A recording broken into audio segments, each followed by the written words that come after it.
করে গঠন করতে হয়, তাহলে বিদ্যুৎ খাতে আমাদের সংস্কার করতে হবে। এবার আমরা একটু ফেরত যাই। গত 15 বছরে আমাদের কুইক রেন্টাল বসিয়ে বিদ্যুৎ খাতকে একটা ধ্বংসের পর্যায়ে নিয়ে যাওয়া হয়েছে।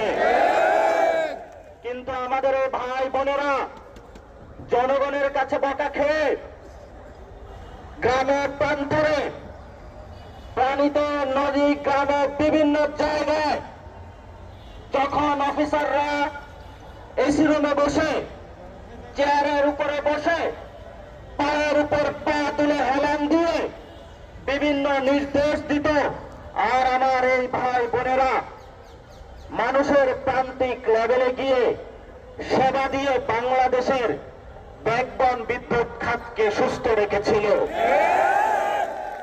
এই ভাইরা যদি হেরে যায় তাহলে বাংলাদেশ হেরে যাবে, বাংলাদেশে অন্ধকার নেমে আসবে। ওনারা একই সাথে আন্দোলন চালিয়ে যাচ্ছে, প্রান্তিক লেভেলে ওনারা বিদ্যুৎ কেন্দ্র বন্ধ করে নাই। ওনাদের সেই সক্ষমতা আছে, কিন্তু সক্ষমতার অপব্যবহার ওনারা করে নাই।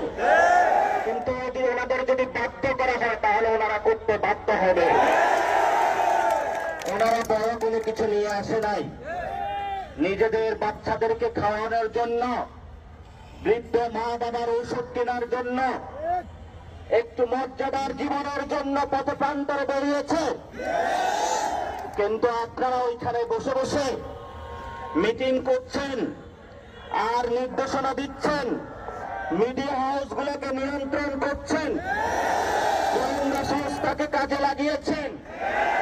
এই ভাইদেরকে কিভাবে দেশদ্রোহী বানানো যায়? বাংলাদেশে আমরা যতদিন থাকবো আপনাদের গোয়েন্দা সংস্থা, সরকারি কোন বাহিনীর যদি গুলি আসে, এই শ্রমিক ভাইদের উপরে আসার আগে আমাদের উপর দিয়ে আপনাদের।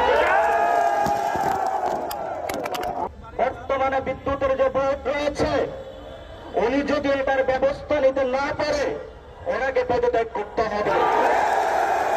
আমাদের ভাইরা যখন আন্দোলন করেছে, যাদের কোলের বাচ্চা রেখে তাদেরকে জেলে নেওয়া হয়েছিল,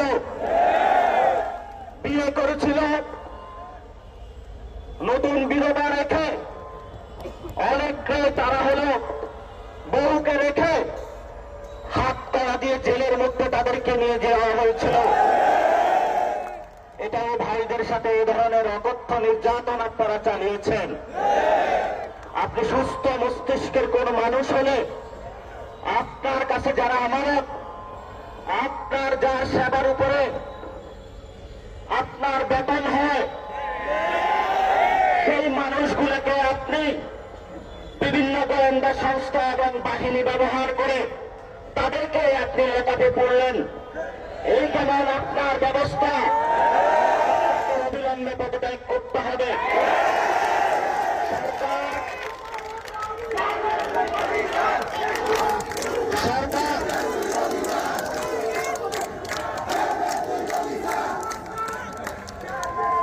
সরকার, বিদ্যুৎ বোর্ডে যারা রয়েছেন, আমাদের 80টির অধিক পল্লী বিদ্যুৎ সমিতিতে যারা রয়েছেন, অতি দ্রুত সবাই বসে আমরা একটি মর্যাদাকর জীবনের সমাপ্তি চাই। যে আন্দোলনের সমাপ্তির মধ্য দিয়ে আমার ভাইরা যখন ফিল্ডে নামবে, মানুষের কাছে নিম্নমানের মিটারের জন্য আর কোনো টাকা খাবে না, উল্টা পাল্টা বিদ্যুৎ বিলের জন্য তারা মানুষের গিয়ে কাছে বকা খাবে না। আপনারা এখানে বসে নির্দেশ দেন, আর যখন একটি বাড়িতে যায় এই ভাইদেরকে বলে আপনারা বিদ্যুৎ বিল কেন বেশি উঠিয়েছেন, মিটার চলে না, তারের সাথে হলো বৃষ্টি হলে শর্ট হয়ে যায়, তারা ওইখানে দুর্নীতির আখড়া বসিয়েছে আর নির্যাতন চলে আমার ভাইদের উপরে, আমার বোনদের উপরে, ভাইদের উপরে। এই নির্যাতন আগামীর বাংলাদেশে আমরা সহ্য করব না। আপনাদেরকে অসংখ্য ধন্যবাদ।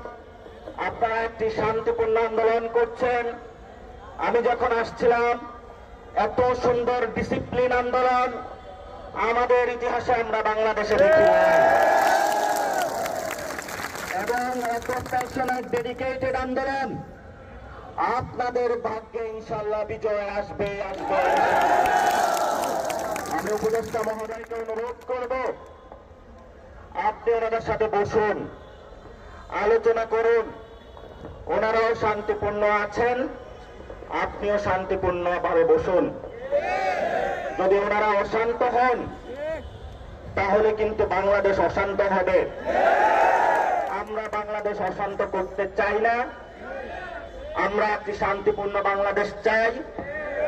এবং সেখানে আমাদের যে চাকরিতে যারা বিদ্যুৎ খাতে চাকরি করছেন, বড় কর্মকর্তা ছোট কর্মকর্তা, এই ধরনের যে বৈষম্যমূলক আচরণ সৃষ্টি হচ্ছে, এই ধরনের আচরণ আমরা পাকিস্তান আমলে দেখেছিলাম।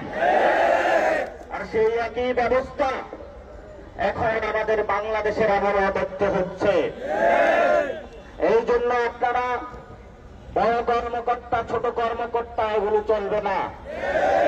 সবাই আমরা একটি মর্যাদাকর জীবন চাই। আমাদের বেতন বৈষম্য আমরা চাই না।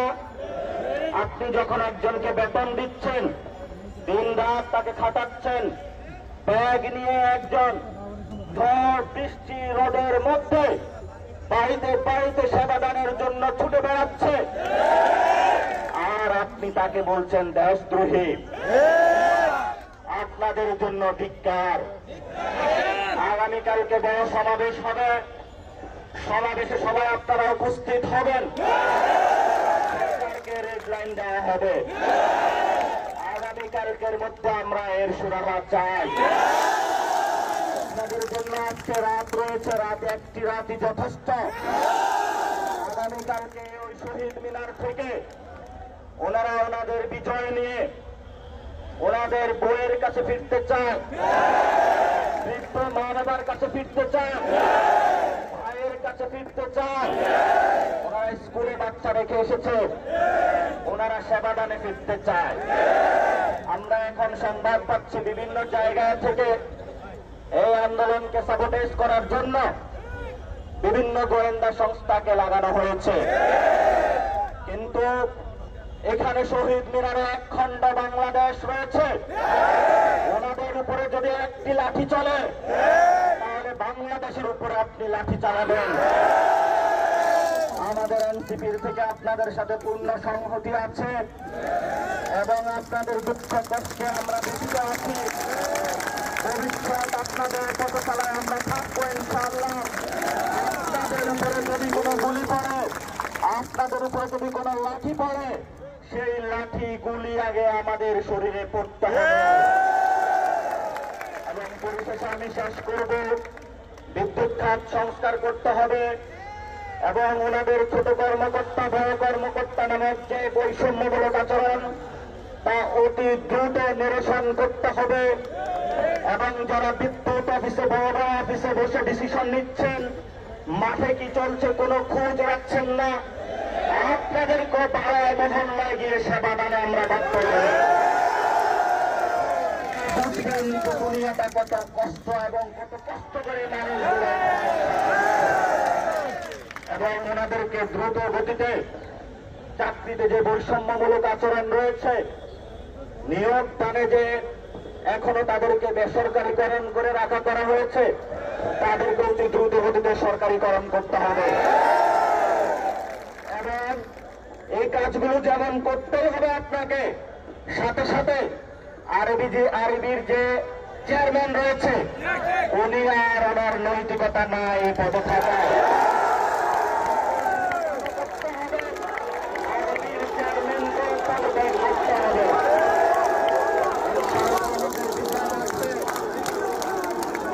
আপনারা জানেন যে আজকে আমাদের একটি বাংলাদেশ নতুন অধ্যায়ে সূচনা করেছে।